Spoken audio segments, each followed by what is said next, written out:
Hello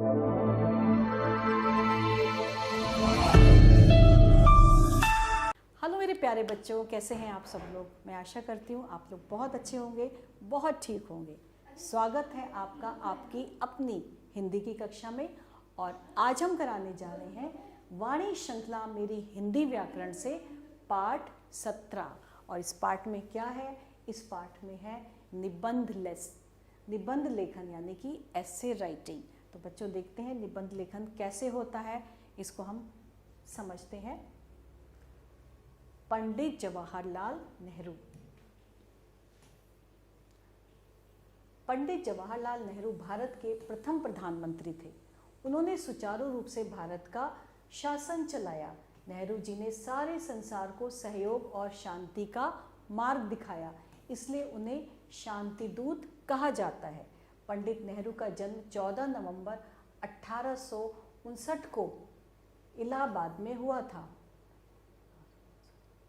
अपराजिता 59, ये इसको हिंदी में क्या बोलेंगे बहन? मैं तो भूल। 89 को हिंदी में क्या बोलेंगे? किसको? 89 को हिंदी में 79 है ना? 59 बोलते हैं मैंने गलती से।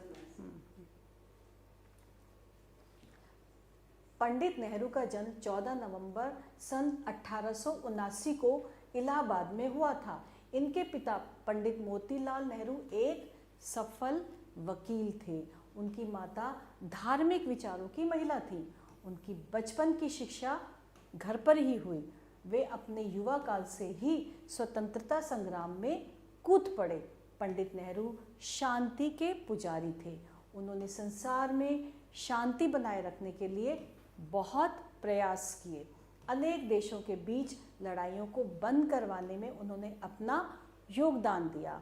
पंडित जवाहरलाल नेहरू लेखक भी थे। बच्चों में वे अत्यंत लोकप्रिय थे।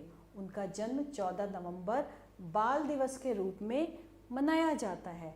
गुलाब उनका प्रिय फूल था। आपने देखा ना, वो गुलाब का फूल हमेशा यहाँ पे लगा रखते थे, तो गुलाब उनका प्रिय फूल था।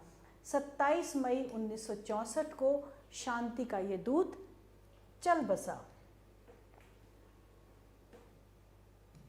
दूसरा लेखन है, हमारे देश में अनेक त्योहार मनाए जाते हैं जो हमारे मन में प्रसन्नता और उत्साह का संचार करते हैं। रक्षाबंधन का त्यौहार भाई बहन के पवित्र प्रेम का त्यौहार है। इसे श्रावण मास की पूर्णिमा को मनाया जाता है। रक्षाबंधन के दिन बहनें अपने भाइयों की कलाइयों पर राखी बांधती हैं। कई दिन पहले ही बाजार सुंदर सुंदर राखियों और मिठाइयों से सज जाते हैं। बाजारों में बहुत भीड़ रहती है। इस दिन भाई नहा धोकर नए नए कपड़े पहन लेते हैं। बहनें राखी बांधने के लिए क्या करती हैं? मिठाई खिलाती हैं और टीका करती हैं। भाई बहनों को तोहफा देते हैं। और रक्षाबंधन का त्यौहार प्राचीन काल से ही मनाया जाता है। भाई बहनों के सामने उनकी मान की रक्षा करने का प्रण लेते हैं। राखी एक पवित्र पर्व है। ये भाई बहन के पवित्र प्रेम का प्रतीक है। हमें इस पर्व को पवित्र भावना से हर्षोल्लास के साथ मनाना चाहिए। और अब है समय का सदुपयोग। समय के सदुपयोग से तात्पर्य ये है कि हमें निर्धारित समय पर ही अपना कार्य करना चाहिए। हमें अपना हमेशा समय का सदुपयोग करें। कभी भी समय को व्यर्थ ना जाने दें। जिस कार्य के लिए जो समय उपयुक्त है उस समय वही कार्य करना चाहिए। समय बहुत बलवान होता है। समय ना तो किसी के लिए रुकता है और ना ही कभी लौटकर वापस आता है। समय को बर्बाद करना जीवन को बर्बाद करना है। बच्चों, ये आपके लिए भी बहुत आवश्यक है। आप अपने समय को बिल्कुल भी बर्बाद नहीं करेंगे, कभी आलस्य नहीं करेंगे। कुछ विद्यार्थी देर तक सोते रहते हैं। वे ना तो अपना गृह कार्य समय पर पूरा करते हैं और वो पढ़ने से भी जी चुराते हैं, तो ये उनके लिए बाद में बहुत ज़्यादा हानिकारक हो सकता है। तो विद्यार्थियों को चाहिए कि समय का सदुपयोग करने के लिए तालिका बनाएं। उस तालिका में सभी आवश्यक कार्य जैसे पढ़ना, खेलना, टीवी देखना, आराम करना, गृह कार्य करना आदि के लिए उपयुक्त समय का बंटवारा करें। इस तालिका को बनाने के बाद इसका पालन भी नियमित रूप से किया जाना चाहिए।